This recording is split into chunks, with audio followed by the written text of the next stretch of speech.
here's the thing too. I can spot a gay from across the room, and Corbin Albert has resting gay face. Where are the quiet gays? Where are the quiet gays supposed to go? Hi everyone! I have the absolute honor of introducing our guest on today's pod, Jen Lyon, who is the author of the best-selling and award-winning sapphic fiction series, The Senator's Wife. She's a 5-time NYC Midnight finalist and will soon be releasing another sapphic fiction trilogy, Curse of Queens, and the upcoming sapphic fiction novels, The Unfinished Line and Let Them Burn. She's from Southern California and attended university at the American Musical and Dramatic Academy in Hollywood. She now writes full-time while taking care of her horse ranch in Southern California. Jen, we are so happy to have you on. Welcome. Thank you. I'm honored to be here. So Haylie and I are like your biggest fans. We text all the time. We're like, are you on the right chapter? Like, what's going on? And Haylie like got really ahead of me, and I was like, wait for me, please. I don't know what's happening. I like that our headphones are matching. We're like twinning. Me too. Mint is a good color. Yes. Or seafoam, whatever you want to call it. I like mint better. These are my little girl's headphones that I like stole because mine are like dead and I can't use them anymore. But well, they look great. Oh my God, thank you. Yours look great. Jen, can you tell us your pronouns and your zodiac sign and what NWSL team you rep? Okay. Yes. She, her. I am a Libra, and I think it suits me pretty well, scarily. And as far as this is a trickier question. I have ACFC tickets. I support ACFC season tickets, but Seattle Reign is it's been my team. I mean, we didn't have ACFC at the time, so I feel really compelled to not just dump them to the wind. So, and Laura Harvey is Laura Harvey, and she's and Jess Fishlock. I love them. So, okay, but when it comes down to it, when they play against each other. I'm there in my rain cap. I'm sorry. You're going to hate me. You got to dance with the girl who brung you. And Seattle Rain was, but other than that, I mean, my wife sits there and roots for ACFC and my dad and my parents. And other than that, I'm there for ACFC, but I got, it has to go Rain first. It's just, you got to stick with the I can admire the loyalty though. Yeah, you have to have it. And I mean, we suck, so what's it matter? I mean, not ACFC. Rain just can't get their act together, so they need a loyal fan. Not as bad as Portland right now, though. Oh boy. She's having a rough time, Miss Portland. Yeah, the Thorns are hurting. It's their karma for that field. I'm telling you. Oh, it's unreal. I love it has nothing to do with the gals on the club, but the club itself has just so many issues. Yeah. And they'll come back, whatever. The coolest thing about the NWSL is every team's a contender. Every single one. I really believe we could find, Gotham at the bottom of the table this year and easily Chicago at the top. So, Yeah, it's insane. I love it. Okay. Love that you're a Libra. That's my favorite sign. Shut up, Haylie. Oh God. Aren't we like serial killers? Aren't Libras supposed to be like that? No. I love Libras. All of my exes are Libras. I literally haven't dated anyone who's not a Libra. That might be a bad sign, though. That might be a sign to look elsewhere. Here's the thing. It's not like I purposely seek it out. I'm like, I'm really attracted to this person. Like, I want to get to know them. And then, like, I'll be like, what's your sign? And they're like, a Libra. And I'm like, oh my God. You're like, no, not again. But like my sister's a Libra, a lot of my close friends are. It's just my sister's a Libra. Oh, really? See, it's a good. I'm telling you, October, September, like good months. You guys are like really balanced people. I feel like, and I am really black and white, so I love a balanced thinker. Yeah, that would make a good cross. I could see that. Yeah. I don't know anything about astrology, but my sister, I like to say, is the most practical person that I know in my entire life. Mm-hmm. And if that has anything to do with I you know what? I'm afraid I'm probably like the least practical. So I'm afraid that might not have to do with it. Jen, you don't know your moon or your rising, do you? I don't. Okay. I don't. No worries. I'm like, I'll tell you later. My sister could tell you what it is for me, I'm sure. She's into that's so that. fun. Yeah. I wanted to start with your dedication on the second book and talk a little bit about that. Can you read us the intro? Because I loved it. Yeah, she says, to the women of the U.S. Women's National Team, thank you for your continued courage and commitment in the fight for equality. LFG. Which if you don't know, means let's fucking go. From our favorite athlete, or I guess my favorite athlete, Ali Krieger, I'm pretty sure is the one who like spearheaded that one. But I wanted to ask you, what is your relationship to the U.S. Women's National Team as like a woman, a queer woman? Like, what have they meant to you? I mean, literally, I still remember the 99ers game. So I was a little girl still. Like I said, I played softball. So my sister played soccer. So it was like, oh, cool, but they were the first people that you could ever even see that were professional women in sports, to be honest, when I was a kid. So following through that journey and watching my sister really admire them and everything. And then coming into about 2015 probably is when I got really heavily involved in wanting to watch them succeed. I fell in love with Ali Krieger. I mean, obviously, so there's that.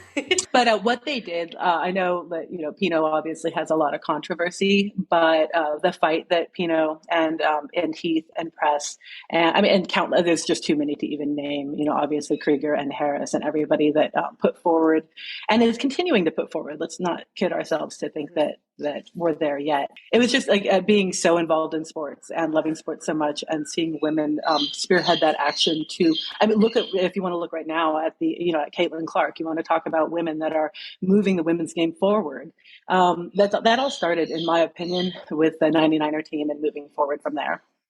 Yeah, I totally agree. Haylie and I actually met through basketball. So okay. Yeah, we like watched the Final Four and the championship game together. So yeah, Caitlin Clark.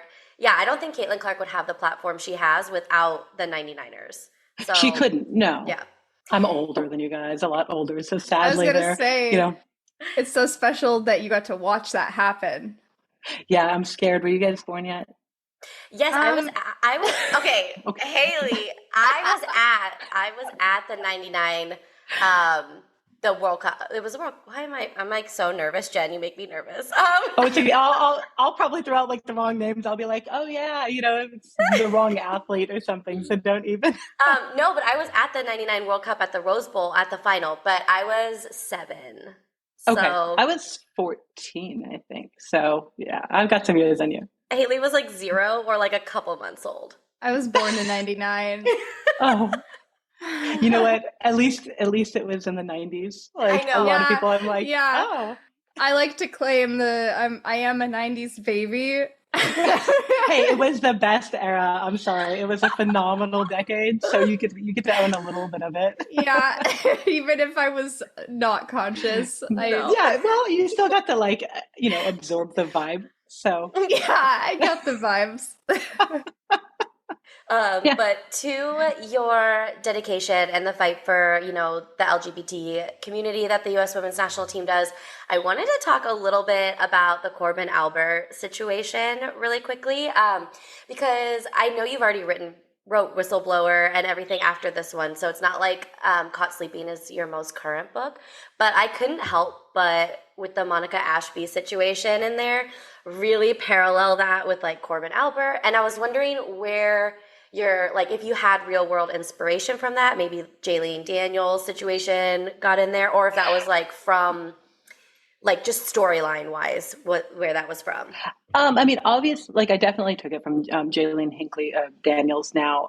Also, what I'm afraid I can't remember her name right now. There was an ACFT player who, yes, who and I thought, oh, here we go again. Mm-hmm. And it was already, the Caught Sleeping was already published at that point, and so I actually kind of did a couple tweaks to match that. But obviously, inspired by Jaylene, And I think sadly that we probably just don't hear about a lot of this from behind the scenes. I bet this, it's more than just Jaylene and Katie and Corbin Albert. It's more than just them. I'm certain of it. And I've had friends, who worked in the NWSL, et cetera, say that, oh, you wouldn't believe what goes on behind the scenes. And so we just get wind of it when somebody won't wear a rainbow number, basically, or play in a pride game or something. So I definitely based it off of that. And it's just, I don't know. I think that, like you asked about Corbin Albert, and so I know you were kind of curious about how I felt about it. And I thought about it a lot last night. And for one thing, and I'm not going to make an excuse for her because I 100% was thrilled that she was benched. And I really was disappointed actually that she came in on the final 15 for She Believes. Same. So I was a little disappointed there. However, I was thinking about it last night, and I was raised by like pretty ultra right wing conservative parents, and so I'd like to think. I mean, I never was. I mean, I would never have done the thing she did. The liking the Pinot post was absolutely. There's no excuse for that, and it's disgusting. That's what killed me the most, more than anything. Was just like, wow, like the injury on a teammate. I don't know how you can support that and praise that and find it funny, but I think maybe that at 20, they were going through the gay marriage. Should we have it in California? I think it was Prop 8 or whatever. Mm-hmm. And even though I was literally in a long-term relationship with my girlfriend of the time, and I remember thinking like, oh, I don't know, maybe marriage is just for like the straight Christians. Like I wasn't even sure how to feel about that.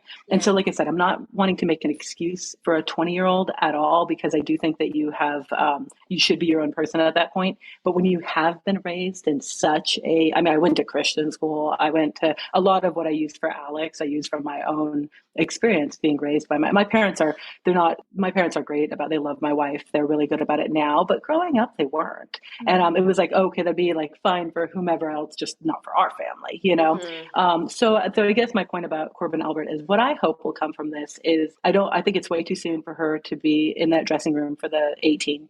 Not just on a political or a personal beliefs level, but simply, I also think that we have better midfield options. But beyond that, yeah, I agree. But so I'm not just saying I would keep her at home for Paris from that, but I am saying that if the locker room's not ready for that return, we've got players in there that I'm sure she kind of hurt deeply by behaving that way. And even that shows, when you have Haran and Morgan speaking out against it, and not saying, but I mean, both of those are pretty middle of the road kind of players that don't speak out about it a lot, right. That that there's a problem in that locker room. So, but my point being is that I hope that Albert will grow from it. I hope that she can go, oh, my parents have kind of brought me to this point in my life, and I've been misguided, so to say, because it's not a belief. These aren't beliefs. I get so sick of seeing everybody is allowed their beliefs. Yeah, that's what I was gonna say. Yeah. It's like not liking artichokes is an opinion, is a belief. Yeah, exactly. But saying that like gay people shouldn't exist or should go to conversion therapy, that's intolerance. Yeah, we're not talking about beliefs at that point. Right. So what I'm really hopeful that she'll say, oh, I hurt people who I personally care about, because I would like to give her the benefit of the doubt and think, hey, she loves Tierna. Maybe this is maybe a friend of hers, and that she's not saying, oh, I think that you should, it's just like, oh, for everybody else, just not for my friends are fine, but everybody, and I don't know that that's the case, but I'm hopeful for her to say, oh, I really screwed up. And I'm not just sorry I got caught. I'm sorry that I hurt people that I do love. That's kind of where Katie was saying that she was coming from too, is she was saying like, well, I love you, but I won't tolerate this, that, you're sinning. And right. Yeah, what yuck! Like I had a manager who used to tell me that, like, oh no, I love you as a person, but you're gonna go to hell. Yeah, love the sinner, hate the sin. Yeah, like, oh, that's super strange because you have me babysit your children, so right. You can't have it all. Yeah, and there were players on that team that were thinking, like, well, do you really love me then? And it doesn't feel like you love me if you're saying that, this huge part of my identity you are not okay with. So what do you love about me then? Exactly. You can't love the whole person then. Yeah. It's just not possible, and it's just not appropriate for for the locker room. I'm sorry, but these Yeah. are women that you have to trust day in and day out. I think we've all played high level sports. These are your family. They're more important to you than your family. And You not know? only that, it's a professional workspace as well. Yeah. And Correct. to have that in that atmosphere, like that wouldn't be tolerated elsewhere. So why are we going No. to tolerate it in professional sports when these women have the highest platform they can be given and are also, I like that they're role models, but I don't want to like pin that into them. Like they have to be role models for everyone. It's not exactly what they signed up for, but they are. And the legacy of this team has always been one of inclusivity. And so like you said, to bring her on in those games was kind of a slap in the face. It was completely a slap in the face. Yes. Yeah, and I do think in the first game she came on. I don't think she would have come on if Coffee didn't come off with the head injury. Right. But to come on in the second game, no, it's showing a pattern, and it's showing also a statement. It was 100% a statement because she wasn't necessarily what we needed in the minutes. So it was. I'm curious to see where Hayes is going for this. Obviously, Hayes had the controversy 2 weeks ago, and I'm like, Emma, like here, I'm a big fan. I think what she's done for Chelsea. Oh, except for this morning, that was rough. I don't know if you guys saw that. I caught it on Twitter. Anyways, but I'm hoping I'm hoping we're not going to change any kind of culture because say what we want about Vlatko, terrible decisions, etc. But I really do feel like he supported the women as people. I have zero doubt. I don't think that he had a malicious bone in his body. No. And no, you can't win games like that. I mean, clearly we can't win games like that. God help us. But I do hope that Emma will keep the locker room still a safe space for every player, and that includes players like Albert. But that's because I don't like the comments like, oh, people don't want Christians on this team. That is so false. So many of these players are Christian. Coffee, for example. Nair. And then yes, exactly. So you're talking about people, all of them. Yeah. Yes, a ton. And so it's unfair to say that has nothing to do with it. It has to do with when you're being vindictive toward. It's not a lifestyle. It's not. It's who people are as a person. It's not a choice. So that's where I think it's just misguided, and I do hope that young players will come around and out of it and see that they hurt people. Well said. Honestly, that was a great response. You're much kinder than me in a lot of ways. I'm like, kick her off the team. I can't imagine though being her right now. This is 100% has to be the worst 3 weeks of her life. So I just hope she learns from it because my initial knee-jerk reaction is also like, oh, you can never put the stars and stripes. Okay, however, let's talk about her wearing number 15. Never again. I'm sorry. I hate that she has the number. I feel like that's absolutely disrespectful. Yeah, I doubt if she gets to play again, because like you said, I don't think she's going to be in the next call up for the games before Paris. But I doubt it. If she is, she better not be in that number. No, it is disrespectful, and I don't care what period. Yeah. Whatever you love or hate Pinot, what Pinot did is you can't debate it. What she's done for the women's game. 100%. Okay, great. Thank you for that answer, Jen. Sorry to go too in depth in that. Don't be sorry. No, we can go in depth. I paid for the subscription on Zoom, so we won't get kicked out.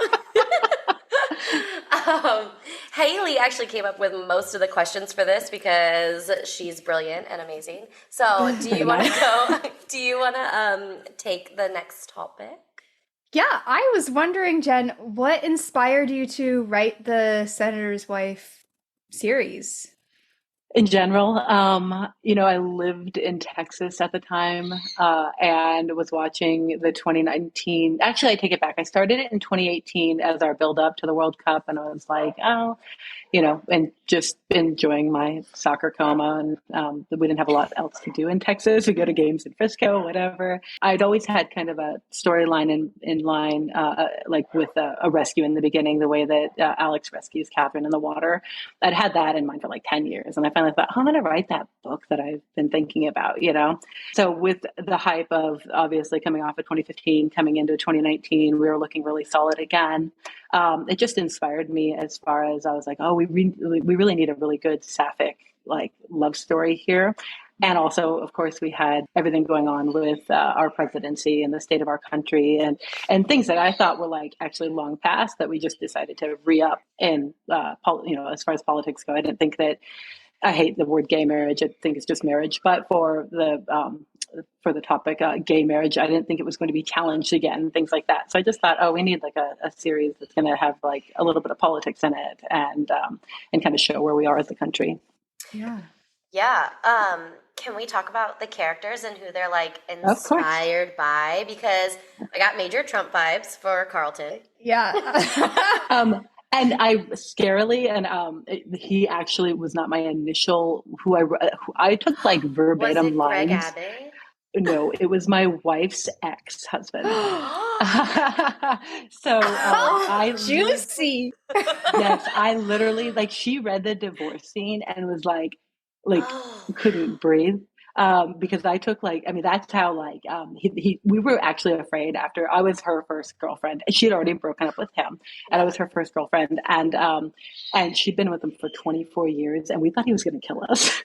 So literally like, yeah, so I actually took like a lot of that, the angst that comes there. That's why when people say, oh, no men like this exist, the villains are over the top. I'm like, oh, They've not met a man. Yeah. Yeah, No, exactly. literally. How many? You've met like 3 men, then? Right. Like, what is it? Like, yeah, it's like literally. So, so I actually used his character, and then I took the politics and turned it from Trump for sure. Right. Abbott actually would have been a pretty good, that was a pretty decent one as well. Yeah. But yeah, so Carlton was like a mix between my wife's ex, and then politically, I thought, people wouldn't believe that this was actually real unless we hadn't just been through these miserable years of a campaign of somebody trying to set us back again. Yeah. And that's why he should be believable, because I mean, there's things like obviously throughout the series that I took straight from Trump's reign, Oh, never once did I think it was an unbelievable character or an over the top. I get the comment all the time on reviews and such, and I'm like, oh, is it from men? No, it's from women, and it's like actually from like younger women, and it's like actually it's good that you think that those people don't exist because it means you haven't had to deal with that in your life yet, and that's okay, and I'm fine when they feel like that. That's to each their own. Yeah, no, but it's false actually a plus. Yeah. Or that women, that a wealthy, powerful woman wouldn't be stuck in a position like that. Let me tell you, my wife obviously wasn't of billionaire status, but my wife was an extremely successful businesswoman, and she was very stuck in a relationship like that. So it's false that you can't get out of it. Let me look at Whitney Houston. Look at, I mean, like you want to talk, Tina Turner, whatever. Yeah, that's what I was going to say. It's a cycle of abuse. Like, literally the most dangerous time for a woman is right after she leaves an abusive situation. Yes. And so it's like to be staring that in the face, and it's like stay or leave, even though leaving is actually more dangerous, or it could be more dangerous. It could be, for certain. It's a hard decision to make. And you don't, especially when they're threatening people you love, when they're not necessarily threatening you, but they're threatening someone you love. It is a hard choice to make. And I think that it's unfortunate. I mean, it's fortunate that women, a lot of women think that that's not a real situation and that could never happen to them, especially if they had all the money in the world. But they're also, unfortunately, they're wrong because women do get scared no matter how much money they have. Money is kind of irrelevant when it comes down to, and it's also psychological. It's people keep you there, and they're very good at it. So it doesn't have, man, woman, whatever. It doesn't have to be. It doesn't have to be a husband, a wife. I mean, it can be any. You could be stuck in any relationship, friendships too. Yeah, Exactly. absolutely. Yeah. Well, and what an abuser does, and what we saw Carlton do, is knock you down, like you said, psychologically to such a low level that, like, Catherine, who is this billionaire, absolutely fantastic businesswoman, is on such a low level mentally that she doesn't even think she can leave. And that to me is so real. Yeah, I really believe it is too. It's just, and it's a lot of women have experienced that. No, and I think it's interesting too because it seems like everybody else in Catherine's life, Natalie, like they could all see it, but to see it when you're so in it is like impossible. You can't see it. You can't see how what the magnitude of that relationship is and the abuse that's there. But I loved Natalie's character. She's like one of my favorites. I think she's so like, what's the word? Like chippy, or like she's ready to fight. She's like, she wants to like she'll cut you. Yeah. She's No, great. she's I wanted her to be like, Catherine needed somebody protective in her life. And I thought Natalie was pretty much the perfect persona for that. And especially like you said, she was chippy and she was ready to fight. And everybody needs a friendship like that and it can be the flip side for two people, where like you're the one pushing behind your friend. Like, no, no, no.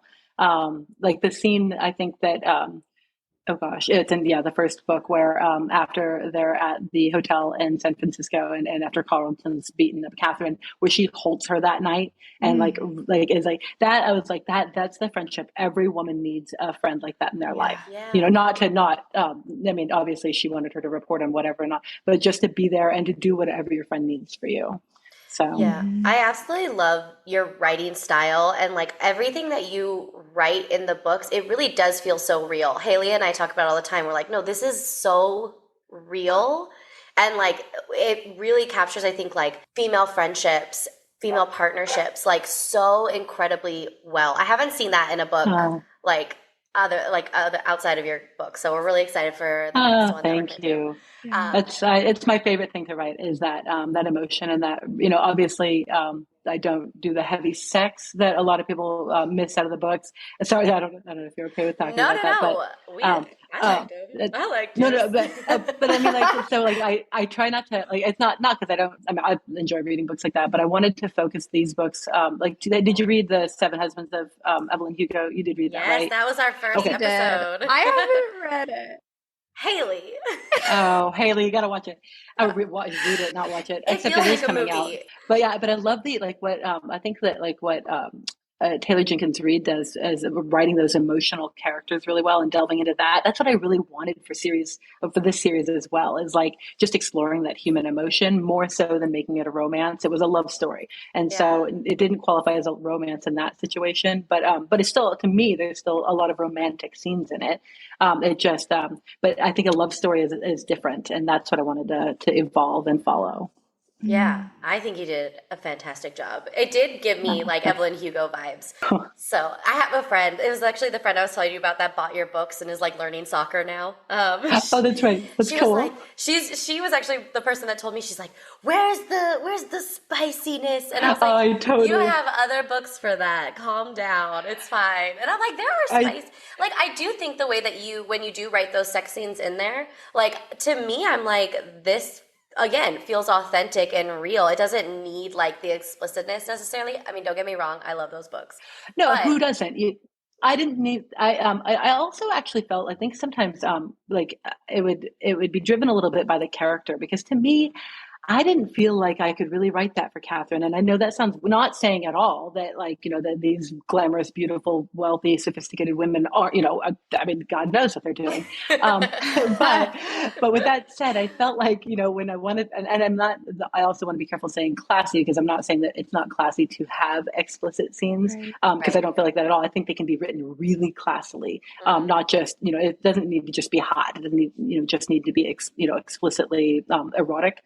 Right. But I felt kind of like, how I would handle this with them. It felt more true to the character as to what I wrote for them. And that's why I wanted to stick with that. I tried to write the emotional side of it again, instead of the physical side. Yeah, she's more reserved. She is. And I mean, we're not going to get swinging from the chandeliers from either of them. Exactly. No, that's so true. Yeah. Especially with like Alex's upbringing, like I think you're right. It wouldn't feel true to character to like have somebody who's coming out of like an ultra religious setting and then stepping into her first queer relationship to be like, let's just fucking go. Like it doesn't make sense. Yeah, it didn't. There certain things felt like they needed to just be like, evolved and assumed. Where they're not. I get tired of people being like, "Oh, it's fade to black," because I'm like, well, it's not technically fade to black, for God's sake, No, it's not. But I did try to keep it like in the vein of the characters. And so if we get a Elle and Natalie book, it's probably going to be very different. Like I don't, it seems like that would be more true to those characters. Yes. Okay, well, speaking of Natalie, did you base her on anyone? Like hearing a little bit more of your story, I'm like, was this based on you when when your wife was coming out of that abusive situation and like, I'm assuming meeting you, were you like that friend to her? Or I wish I could say no. We were just scared, to be honest. No, I didn't base. She wasn't really based off of any. I have the most amazing friends in my life, and so I just took like the things that I love about, like my friend Shawnee and my friend Jessie would just have your back no matter what, So I kind of just took like that, those friendships and built like, and then lifelong friendships as well. That, because I've known these people since I was a little girl. And so I took what was from that and built the character. And then I based her, I can't believe I can't think of the actress's name right now. Did you guys see Braveheart? Um, uh, no, oh God, I think I it know came Mel out maybe Gibson's before in it. Haylie was. I've seen like 5 movies, Jen. I'm telling that you, is we are not. doing a sapphic education on this podcast for Haylie. She hasn't even watched the L Word. So, Oh, oh, oh, oh. mm-hmm. Except for, oh, no, I I can't grew even. up with no TV in the woods, so Well, you know what? I lived in Big Bear with 13 channels, so I don't want to talk about it. And the rabbit ears on the TV. Oh God. No, well, there's an actress in Braveheart, which is basically a classic to you guys. And I can't think of her name right now. She Is plays it the Sophie princess. Marceau? It is Marceau. Marceau. Oh There my we go. God, my French is so bad.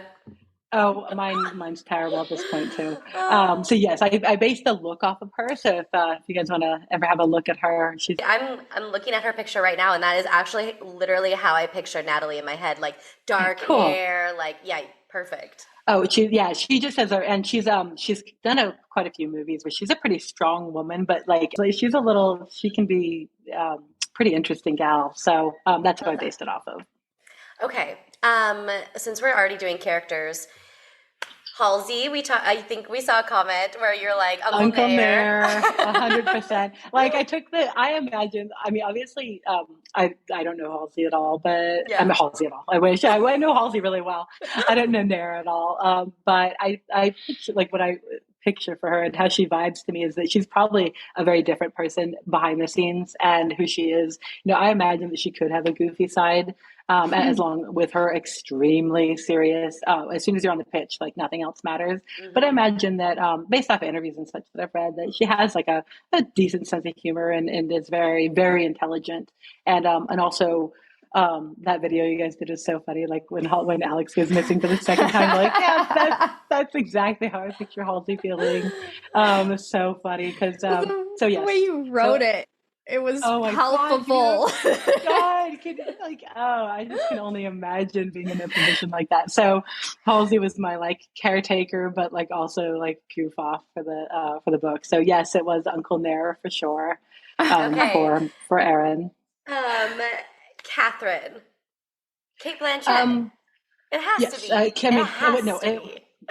So definitely look like a look and action and just her poise and her grace and everything about her.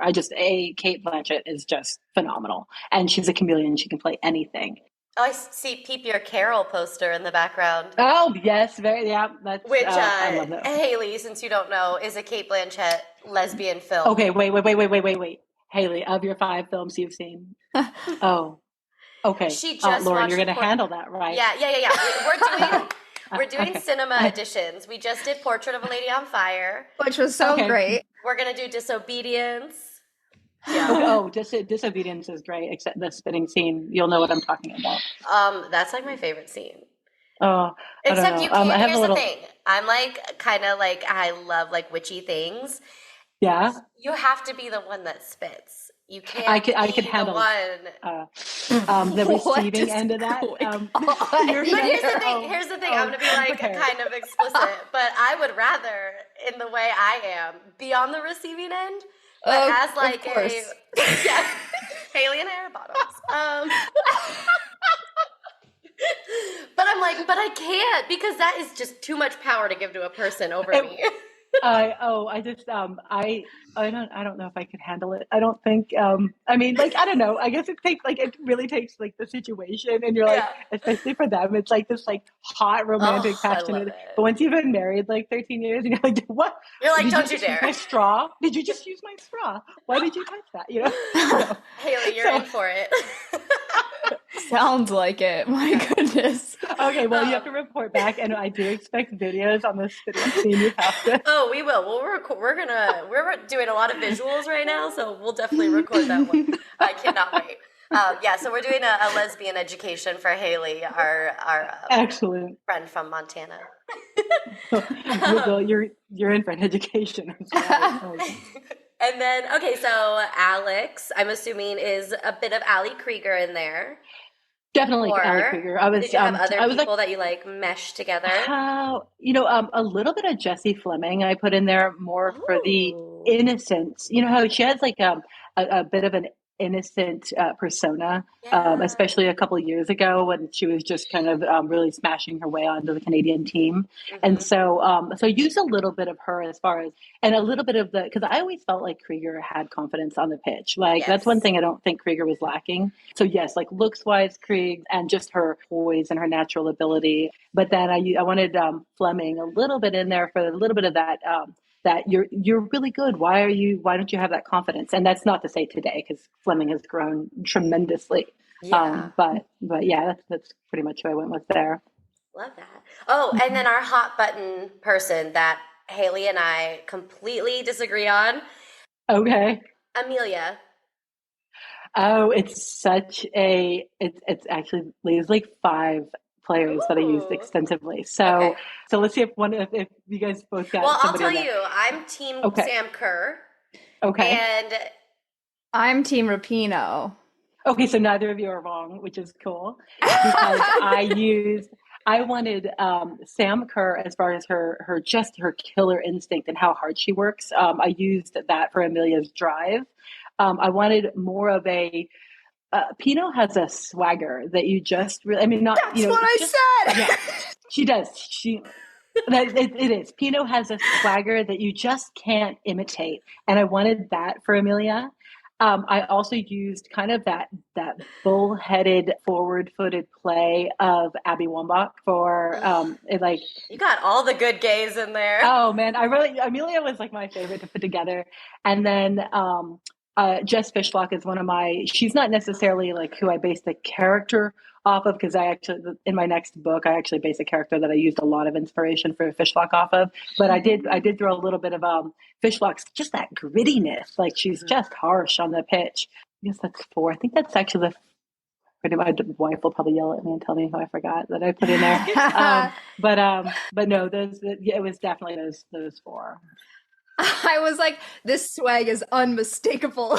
No, It is, and that is literally. like that's what I wanted for her. And I was like, but you know, she's Australian. She's like a Matilda. She's like, she's lethal. yes. I She's was the like, captain. yeah. That's so funny that you say the swagger though, because that is literally word for word what Haylie was trying to Oh, like that's so defend funny. to And me. Yeah. good that we were, I absolutely got You that. nailed What it. I wanted out of that.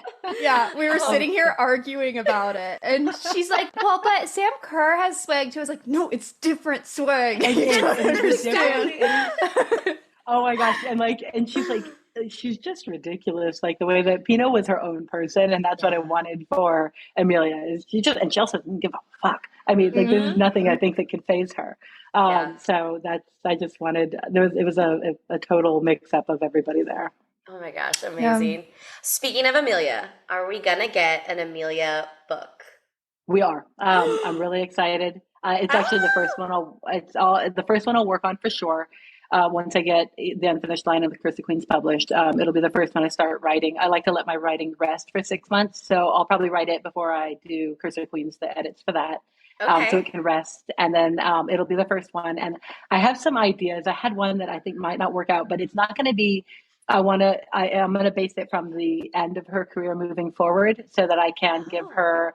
I think everybody wants to see Amelia have a happy ending, and she deserves one to me. And Yes. so I want to base it like moving forward from like where we are now. So it won't be as much soccer related, but I will Okay. definitely still make it an adventure. I'll put it that way. I have some Oh. plans. So yeah, Well, We we'll all definitely love read it. Amelia. I know. I Wait. can't. Go ahead. No, Oh no, I was gonna say, but we haven't read Whistleblower yet, so Okay. so Well, I'm like scared because I wanted to go into Haylie had this big thing about, well, Amelia's gonna come back. Can what's Alex and Amelia's like relationship gonna Well, be? yeah. So okay. There's like two questions that I have stemming out of that idea. okay. One Okay. of them being is okay. One of them is forget the story that you wrote, forget the storyline. Mhm. Who do you actually ship Alex with? Oh God. Ooh. I I'm a like well when I started writing, I didn't know that I was going to hook her up with Amelia until they were running down the beach, and I was like minding my own business, writing the scene. I had whatever, and then I'm like, oh, oh shit. Wait, like this Oh. is where this is going, and it sounds so dumb to like not know, but I literally had no No, clue I until love they were this going down writing the process. like, and so I was like, oh, this that makes complete sense. And to me, it made sense. I gotta, I have readers who think, oh, how could that possibly happen? You're hurting. You guys are together all the time. She's your best friend, They're and clearly not in a like, queer friend group. no, clear, right? Like, clearly, these people do not have lesbian friends who you're like, Yeah, wait a like second, what's happening here? they Sometimes haven't it's seen confusing. they haven't seen Shane from the L Word with the chart that Yeah, everything leads back to uh-huh. Shane. Yeah, no, it's probably Amelia Haley for doesn't everybody know, else. but I get your reference. Yeah, Haley's going to learn though. That's okay. So I'm She'll just get like, there. Oh yeah, that yeah. So no, so I felt like while I was writing Caught Sleeping, I'm like, this is a better match. This is terrible. This is actually a better match, in Alex's way. But I think that by the time I got through that little wave and segment and got back to the end, I'm like, no, I'm gonna still ship Alex with Catherine. I have to go with the Greyland. I have to. Okay, love that. Because I'm a Catherine stan. So, Uh, I think that Catherine like is a lot of things like they need each other, and that's why where Alex needs Amelia, but Amelia doesn't necessarily need Alex so much. Amelia's strong on her own, and I thought that like Catherine and Alex, they need each other. They both bring something to the table the other one doesn't. So Mhm. yeah, I think we talked about that in our Caught Sleeping episode, saying how much Alex learned from Catherine, which actually helped her like in her relationship with Amelia. And I was like, she learned like how to have a spine. She learned how to like, stand up for herself and communicate better because of her relationship with Catherine in her relationship with Amelia. So I loved that. agreed. Um, Yes, she grew a ton from her relationship with Amelia, and I think so it was yes. actually a really good thing for Catherine. So Yeah. Okay, my second question being, and this is coming from for the listeners that have lost track of where we're at now. This same. is this is coming from I'm thinking, okay, it must be we've just ended Caught Sleeping, Amelia's out on loan. Well, why would she just be out on loan if there's not a chance that she comes back, right? So what if she comes back? Now the question is, oh my gosh, can you be friends with your ex? What's your stance, Jen? Oh my Because we gosh. have such a big argument about this in this We do. podcast. Oh my God. It's an It's ongoing like one. I think it has to go by the relationship. That's all I can say because I can think of my exes and I'm like, oh, like we don't need to be friends. We actually don't need to know that ever happened. We can just keep skating. Like you see somebody at the market and you're like, we'll just keep walking. Yeah. I don't really remember you. Oh God. Who are you? Yep. So I think that like in that sense, like I don't necessarily want to be friends, but I think that like if you want to like in this case, I think it's just different for every person because if you were already really good friends before you're in a relationship, you hook up for several months, whatever, and then if it ends amicably enough, for story's sake, it didn't end terribly amicably because Amelia just bounces, Mhm. and that would hurt, and I'd be really me as a person, I'd be pretty angry, but you guys are gonna have to see how Alex feels about it. Ooh. Yeah. So, where are Ooh. you guys? Are you guys friends with exes or no? What do you guys do? Some of them, but not all of them. And I'm in agreement that it depends on the relationship. Like it in the books, Alex and Caleb, absolutely Oh not, no. Oh, because Yeah. obviously that ended horribly. Caleb exposes himself to be a terrible person, Mm-hmm. no chance of friendship there. But Natalie and Catherine, that, they right. gave each other time and space. They healed, they came back together, they were great friends to each other. Friendship. But yeah, I think that, okay, both parties have to be good people. They have to be mature. It has to end, like you said, somewhat amicably. and you have to have each other's best interest in mind, and both people have to actually like have enough time and space to get over it. Yes, and you have to be healed because if Yeah. somebody's not, Yeah. yeah, Yeah. you're in trouble. Yeah. And then you can be friends. But if any of those things aren't happening, then you can't be friends. Agreed. Yeah. Agreed. And if you've done somebody super dirty, then Yeah. no way. I don't understand. Like lesbians just are so forgiving and That's no, okay. that's So see, my that's where Hmm. I was going with this is one, I don't want to be dating someone who is friends with their ex. Because to me, that's that's a little red little flaggy. red flaggy to me, only because lesbians are messy and Yeah. we blur a lot of lines. I feel like we were even just talking about like, oh, when Amelia and Alex were running on the beach, you're like, oh wait, How is easy this? is that to happen? It's Yeah. so easy, but we are like also as women conditioned to be forgiving and to be understanding. So I guess, yeah, for me, it's more of a no. But also, I understand what you guys are saying with like the time and the space, and you hope it could come back together. Oh, I also think that another thing I left out is you can't have been like so in love. It Right. has to have been a less serious. This person that was Maybe like that the was love my of your life. problem. Well, except for I guess like Catherine and Natalie were pretty in love, but at the same time they kind of always knew it wouldn't work out. Natalie's pretty wild, so and Catherine was moving. Period. So I guess Yeah. it depends on like you can't have had. I think you can't have had this exceptionally deep, especially the emotional response because let's be real. Like my biggest concern would be emotionally. Like, are you still invested in this person? If Exactly. if we're Right. together and you have this ex that's your friend, are you like emotionally still involved? And Hmm. Yeah. like all the cute little like inside jokes and all that. And really? Because Yeah. Exactly. Yeah. And you can't be going to your ex that's your friend for things that you should be going to your partner for. yes, Like oh, it can't 100%. surpass that level. There's all these stipulations, like they can't be Yes. your best friend.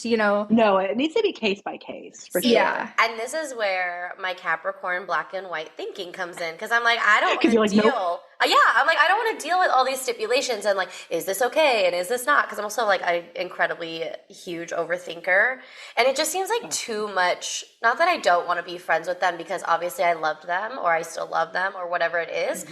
but like, it's too hard to move forward if you're still entrenched in that emotional depth of a relationship. Correct. I agree. I totally agree. Yeah. So that's my stance. I'm in the minority. I know it's fine. Case by case. That's the only place I can go with that.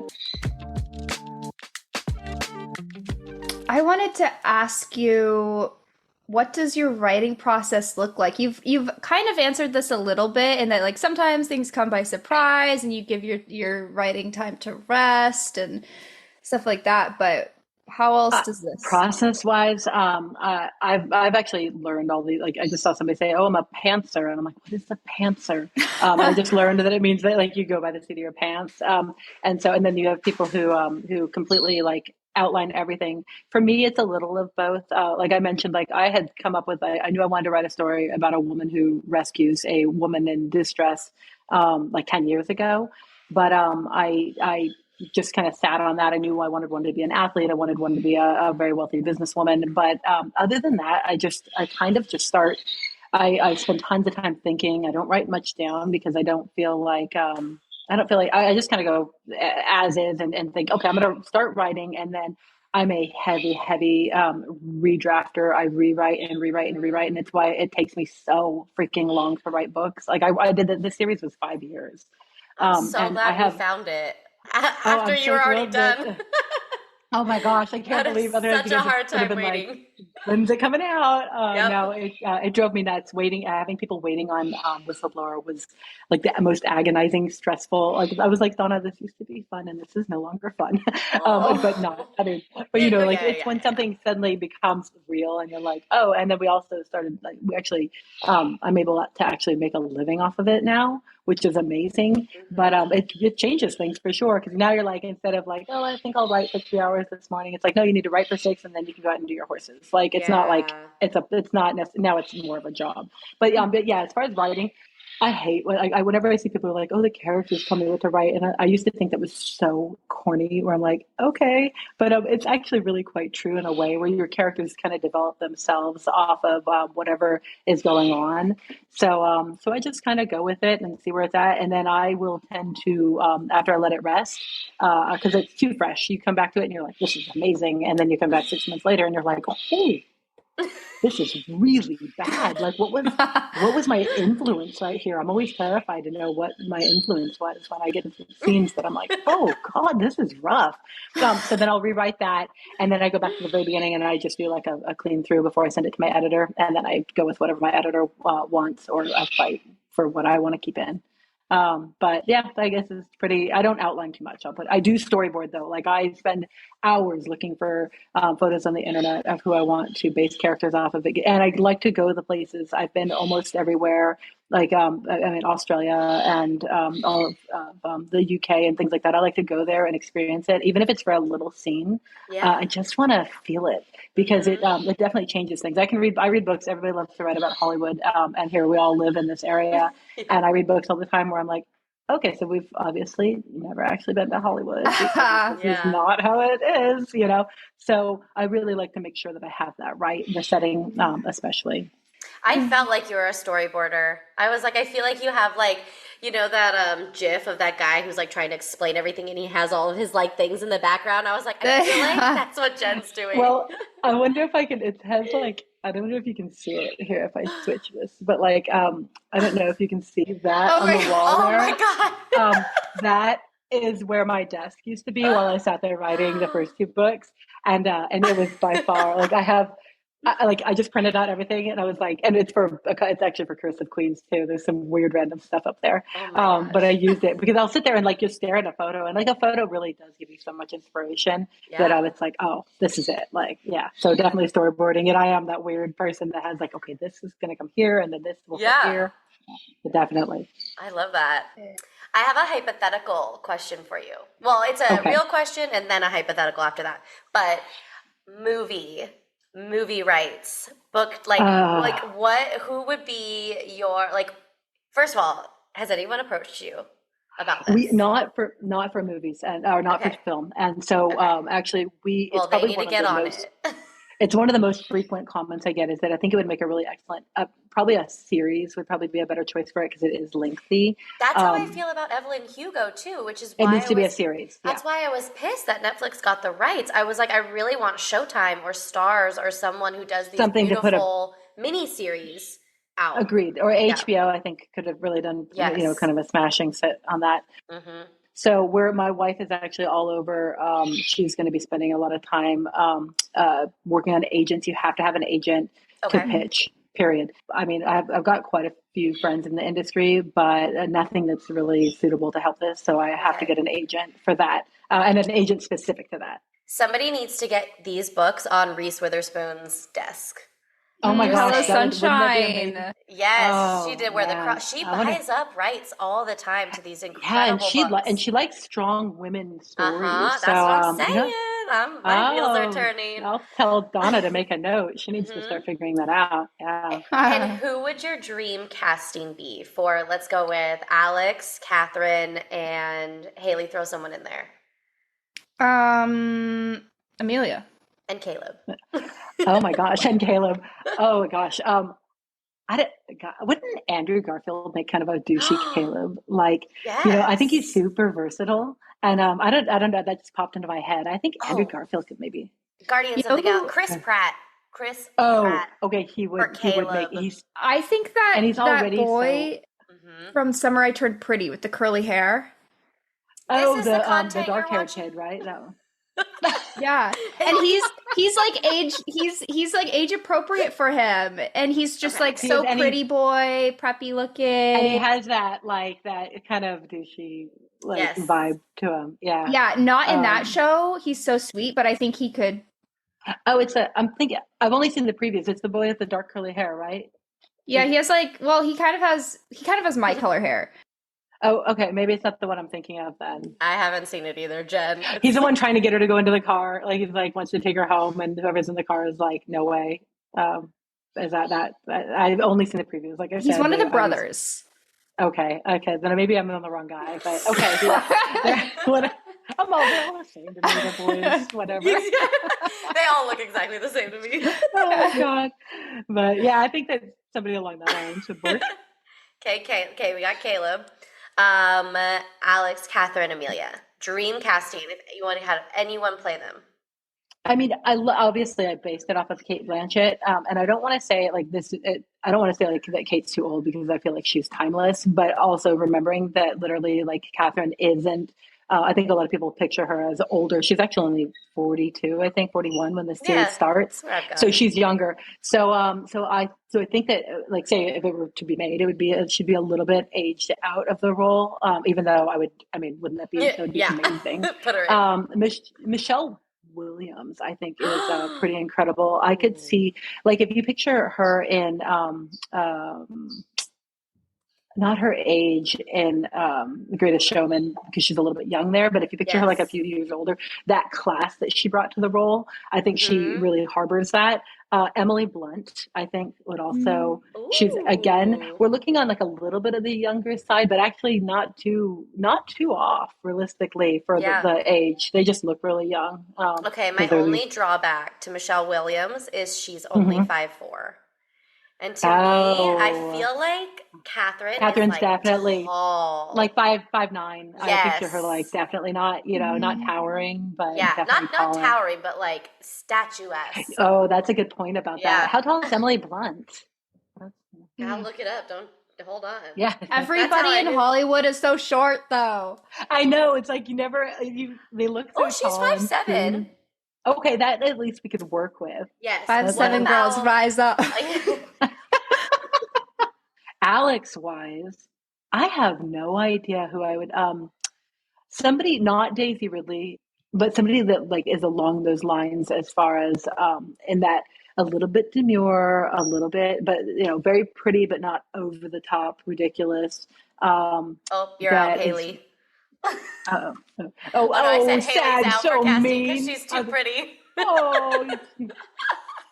But what's funny? We could ugly you up a little bit. We can definitely get a little mud on you. You know what's funny, Haylie, is my friend, actually the same friend I was telling you about, Jen, is like Alex. Looking at your friend Haylie, Lauren, she is exactly who I imagined Alex would be. And I could see. No way. Yeah, I could 100% see Haylie playing Alex. Like the maturity. Also, like the maturity is really nice that you present, and so that makes a big difference. It has to be somebody because like you're young, but you still have that mature, the way you carry yourself. I could totally see it. It's that compliment. It's that quiet Taurus energy that you have.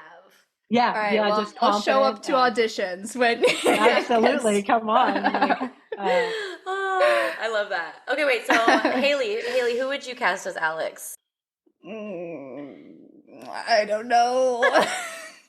Okay, here's the thing. When anybody asks me to think of any celebrities or actors, I suddenly can't think of a single one that's alive. Right? Or like when anyone's ever asked me my celebrity crush, I go, I don't know a single celebrity. I literally am like trying to go through the soccer movies in my head, and I'm like, Amanda Bynes, Keira Knightley, no, Yeah, like Keira Knightley's like, I know, they're like all too old now. Like that's where like I think like Keira Knightley, Natalie Portman, and Daisy Ridley are all basically the same person. Yeah. But Daisy's the youngest of them. So I'm like, and she's athletic, so I guess I could go with her. Okay. But it's because I based it off of so many soccer players that it's impossible. Like no actress really. I know. I'm like, who can act? Who can act? Yeah, exactly. I know, and I'm like not you, Kriegs. Sorry, but like, I love Kriegi. I love her so much. I love Krieger. I love her personality, but no acting, not for that. I call Ali Krieger the Princess Diana of women's soccer. Truth. Because I'm like, she's just the people's princess. Like, I don't know how Ashlyn thought she was going to get away with what she got away with. Thinking that thinking you're going to come out on top. He's like, the whole community turned on me. Yeah, we never liked you. We liked you because of Allie. Like she had to know that like Allie was the draw. Like I appreciated that girl her. thought she was just the cream of the crop. Okay, I have one last question, and it's an easy one. When Alex wins the World Cup and she runs over and kisses Catherine in the Yeah. stands. Is that a Kelly O'Hara reference? Complete. I have literally that photos on my fridge behind us. Oh my God. I loved it because like not only like was it like I mean everybody else like our community already knew Kelly was gay, but Yeah. like the world was suddenly like, oh, this is. Are you kidding me? Have you seen her jawline? She's gay. Yeah. Like, hello, come on. How did you not get these vibes beforehand? Yeah. No, I loved it. I thought also, I think it was a really big step for Kelly, to be honest, because like she is so quiet. Here, Kelly is this vibrant, funny, big personality that's also very, very quiet and private in her own way, it seems, you know? So I thought it was I love the display that it seems like she's really in love. And, you know, and it seems like that's going really well for her. And B, like I was like, oh, that's the ending I have to have. It's so to me, it was really romantic, and like, and you're in the moment, so you're like, okay, I am gonna forget that there's literally 90 million. I mean, sorry, 90,000 people here and millions of people watching. You don't care. You're just in love, and that's exactly what I wanted. So at least Kelly's girlfriend wasn't the ex of the man running for president. So good work on that, Kelly. Better choices have been made. Okay, good, because that was the vibe I got. And I got the same feeling in the book that I got when I saw that kiss happen. Because I was just like, yes. Yes, like, it felt good. Like, and especially for somebody that, like, if you want to, like I said, I won't talk politics, but like with the right wing supporters of the USWNT, they only want they shouldn't say they only want, but they're really expecting like Kelly. Remember there was the controversy about Meghan and the flag that the flag dropped. It wasn't even Meghan that did it. It was that she stomped on the flag, and it was all bull. But Kelly was the one who picked it up. So then I remember literally on Donald Trump's page was like, "This is a true American," and it had things like Kelly had served in like Afghanistan and all this stuff. And you're like, what? You're like, what? And they turned her into this like soul. You know, she's a soldier, and this is a true American. And then I'm like, and there is the A. That's all false, but B. And she is a proud American. It's not that. Right. But here's your proud American kissing her girlfriend on the sidelines. FYI, that you hate all of this side. So so I was thrilled to see it. Oh, love that. Oh my God. Something that you guys are gonna love is that I obviously a little younger, and I was a little late to knowing who all of these people were, and like I didn't have TV access to watch any of these games growing up. I didn't know like blah blah blah. Child abuse. Okay. Yeah. So I last year I saw a picture of Kelly O'Hara, okay? And I at this point knew who Kelly O'Hara was. I did not know she was gay. Yeah. And I saw her. I didn't see that. Yeah, and I was like, oh, she's hot. And so then I look her up, and then I see first thing that comes on Google, besides all of her soccer stuff, is like that. And I was like, oh, she's gay. She's gay, people. She's gay, everyone. Run to the team. Yeah. The world can go on. Yeah, and everybody else already knew this. They were like, yeah, Haylie, we know. That's We're a little old bit news. behind. That was from a few years ago, but it's okay. Yeah. That's so sweet. Haylie, that's so cute. So funny. I think it's always wonderful when you're like, oh my God, they're part of the same family. You know, it's a good feeling. Yeah. I was so pumped. I was like, oh my gosh, wow. Oh, so funny. But yeah, on that note, what kind of community have you found, Jen, through writing these books? Honestly, before I publish these, we have I come in, have you guys been in Norco? You guys aren't, I mean, have you ever been to Where? Norco? What's Norco. that? It's literally, if you're in, because you're both in LA, yeah. Yeah. Mm-hmm. We're about 45 miles. Wait, is that the name of a city?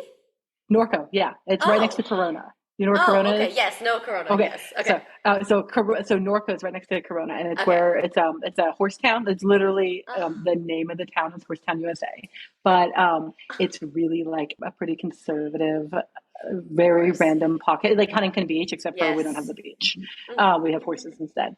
So anyway, like, there's not a lot of like LGBTQ anything here. It's a pretty hardcore, like right wing conservative, and not that I mean, wonderful, lots of wonderful people, Sure, sure. but not a big community. And I've lived all over the country. I mean, I've traveled everywhere. I've lived all over, but I didn't actually have a lot of gay friends. Like, and the ones I had are pretty like hardcore conservative, right wing. Like, oh, okay, whatever you do, you.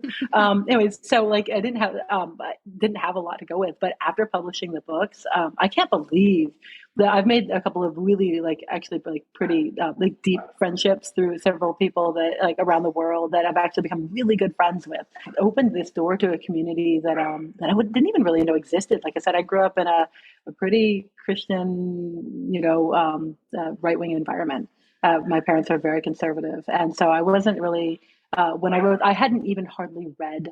I'd read like Tipping the Velvet and a couple books like that, but I hadn't hardly read, and I didn't know sapphic fiction almost existed beyond those few mainstream books when I started writing this. So by the time I got done with Flat Sleeping, and then I got them published, and I was like, right, a couple months before I got them published, I started like delving in. I was like, oh wow, there's like a bunch of books written, cool, Yeah. And so in learning, like I've made a lot of friends with these authors that are just been extremely accepting into the community and very welcoming. And we go to the GCLS conference in July, and I can't wait to meet a lot of people, in person, because I've met, like I said, I've gone to the UK and met a few of my UK friends now that have become really, really good friends with me that I've had the honor to get to know. So it's been amazing. It's actually meeting people like you guys. It's incredible to find like-minded individuals, other sporting friends, and people who just appreciate that there is like it can be literature and the genre. That it doesn't all have to just be fluff or erotic or whatever. That they're that you can appreciate like the literary aspects of it too.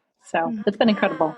Jen, that's so awesome. Yeah. That's so like I don't want to use the word interesting, but it's so interesting that you didn't have like a community before writing this because we talk about how real your books feel in terms of like the friendship aspect of the women loving woman community and like all these things to hear that like you didn't really have that. Like what has that felt like for you? Like, what's the difference between like the community you had before, which I'm assuming is going to be like a more straight, right-leaning completely community? like basically like straight white horse people, and that's not and not to take anything away from those people because like I just have to want to be careful because people are always of like course. oh no, and it's like no, not at all.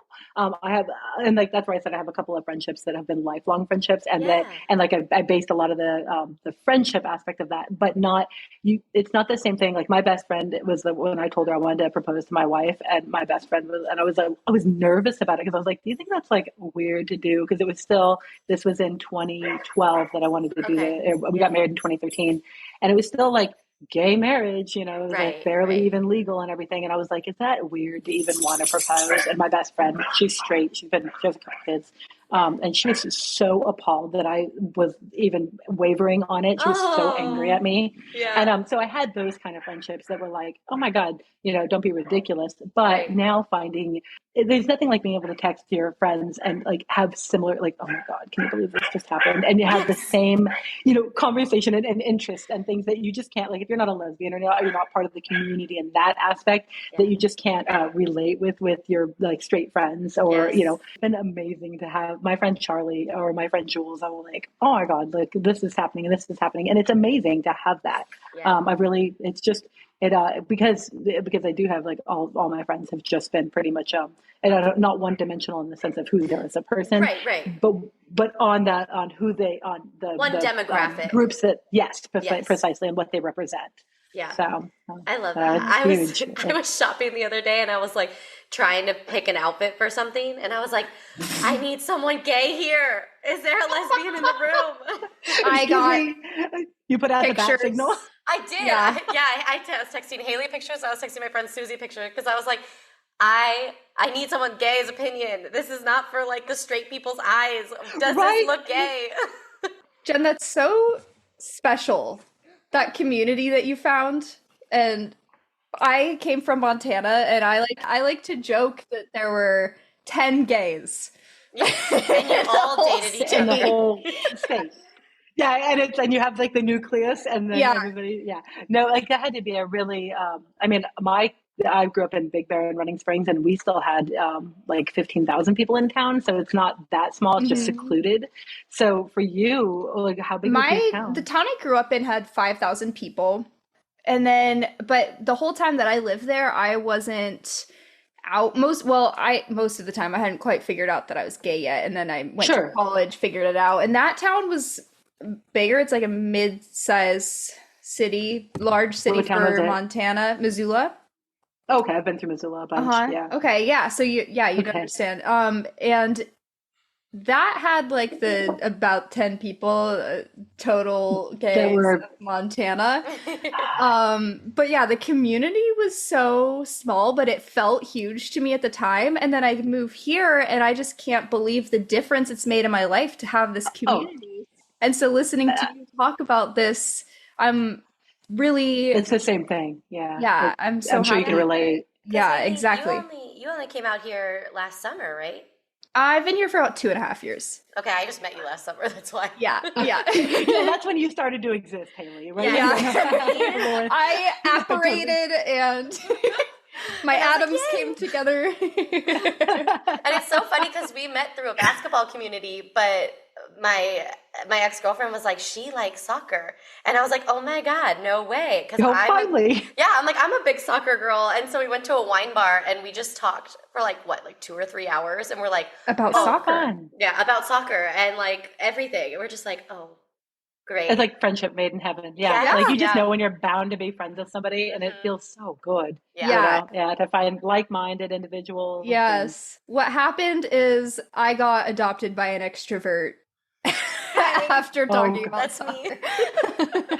And now here I am. And you're doing your podcast and Yeah. I fully, I'm an introvert, so I can totally relate. Oh I thought I God. was an introvert for a while, but then I realized no.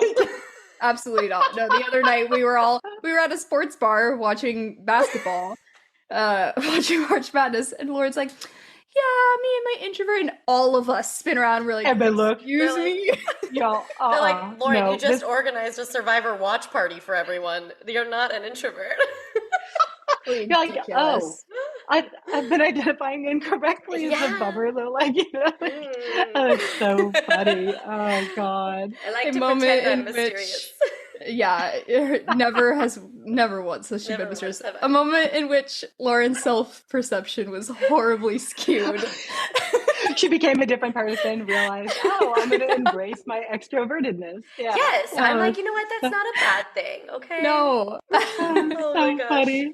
That's hilarious. No, I'm so happy. Yeah, I love the queer community. I think it's like one of the most beautiful things to literally exist. It's life-saving, and that's why it's so hard to see things like the Corbin Albert situation come into play, because you're like, Right. you don't understand how beautiful these people are and this community is, and how they save you on the daily, you know? And Correct. I just And what you can do to them with words, and how you can make somebody feel. Like, I think that they think, oh, it's not that big of a deal, whatever.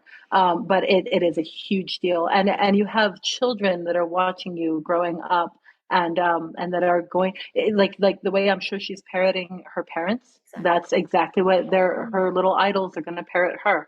I mean her little idols, her little people who idolized her are going to parrot her. Well, even herself, like, here's the thing, too. I can spot a gay from across the room, and Corbin Albert has resting gay face. Like, that girl Same here. But this is what she's been raised with, so it doesn't even give her the freedom to explore herself, if that's even the case. Exactly. No, if she was, she's definitely going to feel, that she needs to keep it quiet and that to suppress it and ignore it. And hopefully it'll just, like I said, I really hope for her case. Yeah. I hope it's a growing experience for her and that she'll just learn, and grow. Yeah. Jen, will you tell us about the new books you have coming out? I have one that's I was supposed to publish it in March, and here we are in April, and it's not published. So it's called oh my God, it's called The Unfinished Line, and it's actually about a triathlete and an actress who basically lands the role of a lifetime, right? Kind of while she meets this triathlete who is the triathlete is a Olympic medalist, etc. Who's also the book.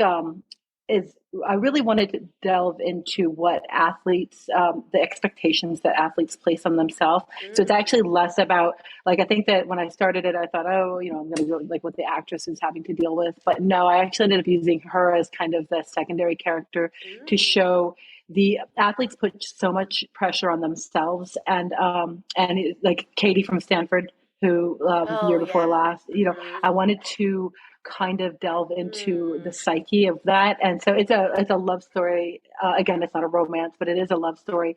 But it is going to be dealing with hard subjects again, and dealing with the mental health and what people in the spotlight, and not just in the Hollywood spotlight, but then for these athletes that go through, and the extreme expectations and pressure that they place on themselves, and kind of how that develops their psyche.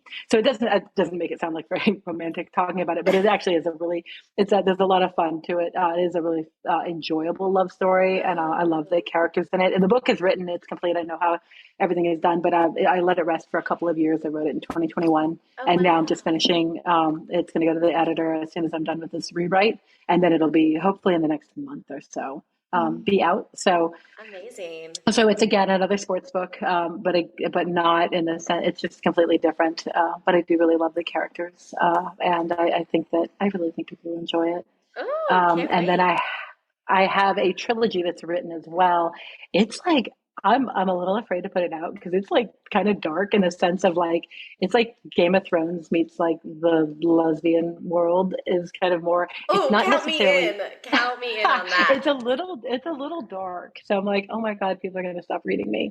But it's not too fantasy oriented. Like there's a couple like fantasy elements, but it's not in that sense. But it's a medieval book, and it's it's called The Curse of Queens, and it follows like this kind of like an epic adventure of a character named Asher who has to it's kind of hard to explain. It's a bit wild though, and it's page turning. I'll tell you that. At least it's one of those where I hope that you get to the end of each chapter and you're like, okay, I just have to know what happens next. Just one more chapter. Crazy. Yeah. So it is wild in that sense. It has lots of angst. I'll be honest, I probably won't ever write anything that doesn't have angst because that's what I like. It's what I deal in. So, oh my gosh. So those are, and then I have a pirate one that's, I haven't decided if it's going to be Burn Them All or Let Them Burn. I just saw Let Them Burn came out. So I was like, well, maybe I'll go Burn Them All. But it's going to be one of those two, and it's sapphic pirates again. Incredible. And it's a little messed up too. So yeah, they're all of them are going to be a little bit dark in some way. It's what I like to write. It's what I like to read. Oh and then I can't wait. And then again, Amelia, and then I want to do Elle and Natalie for sure. I don't think we've met Elle yet, so I'm like intrigued. That's okay. God. No, it's totally. I'm so intrigued and I'm so excited. I'm like, yay, Natalie gets a girl.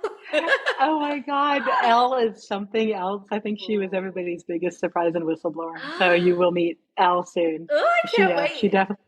And Abby Craden knocked Elle out of the park. So yeah. Ooh. So yeah, I think you'll like her. Lauren's listening. I'm so intrigued. Yes. You're on the audiobook. I'm on the Audible train. Yes. So yeah, I usually listen to audio. Sorry, I have this paintbrush that I always fuck with. That's all good. She always talks with the paintbrush. I'm like a sensory girl. I'm a sensory girly, so I'm like running it under my nails. Yeah.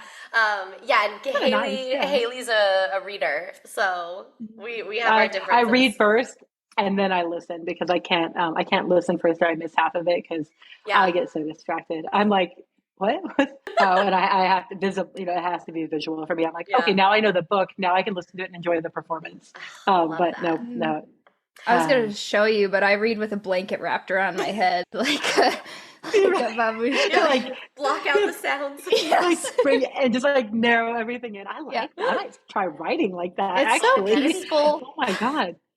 I could enjoy that. I have a sailboat I'd go to, but maybe I wouldn't have to if I want to go on you just go right on your sailboat, Jen. How nice. Hey, if you guys, it's in Long Beach, so that's close to us. So we'll have to. If you go to Shoreline Village sometime, we'll meet up. Okay, for sure. I'm so down. Yeah. Let's do it. We'll get some White Claws. We'll go hang out on the sailboat. Absolutely. Hopefully, not have a wreck like Catherine, because it's a much larger sailboat. Oh, so okay. I'll tell you, it's good and safe. If it's sinking, we are fucked. Okay, fair. So we have bigger problems. Jen, can you tell our listeners where they can find you via like social media, etc.? Yeah, all the handles are Jen Lyon Author, for Instagram, for Twitter, for Blue Sky. I do the most on Facebook. I have my personal page that I do post a lot on, and then I have a business page, Jen Lyon Author, as well. Oh, So you can always find me there. And like I said, I spend most of my time on Facebook. So yes, amazing. I'm so excited to read these books coming out. Me too. oh, I've like I might have to send them and like have you beta, like do like a beta preview reads or Ooh, something. oh my God, Yeah. I would die. So if you send back like, then I know like, okay, too much, maybe too much. We'll dial that one back a little bit. We're just going to be a Jen Lyon podcast from now on. I'm honored you guys have enjoyed it so much. So I think great. you'll really like Whistleblower. There's still lots of soccer in it. I've already heard great things, so I cannot wait. We're going to start it. We have one book that we're doing in between this what are you doing? one. We're doing a book that's coming out called Cascade. It is by Julia Hannafin, and she's actually was one of the writers on L Word Generation Q. So she wrote the episode where Bet and Tina got married. Really? Yes. Oh, that's so cool. Yes. How and fun. She's a great friend. She's they're an incredible person. And yeah, we can't wait to When read does their book come out? April 16th. So it's called Cascade? Yes, it's on pre-order right now. We just posted about it on our Instagram. And it's like deals with gender and sex and addiction, and there are sharks. So I'm very excited. And it's a short little novel, and then we're gonna have them on to talk about it, and it's gonna be great. And then we're gonna do Whistleblower. So look up their book though too. I love anything new, something different. It sounds fun. Yeah, and they're an incredible author, and like their brain just I feel like works so well, and like not like it works well, but like it's which is good. No, but I know what you mean. So different and intriguing. So yeah, I can't wait to read it. Oh, I can't wait to check it out. Very cool. But yeah. Thank you so much for coming on our podcast. We can't wait to read Whistleblower. We're so excited. Jen, this was so fun. Oh, it's so much fun talking to you gals. I don't have tons of soccer friends, so I love it.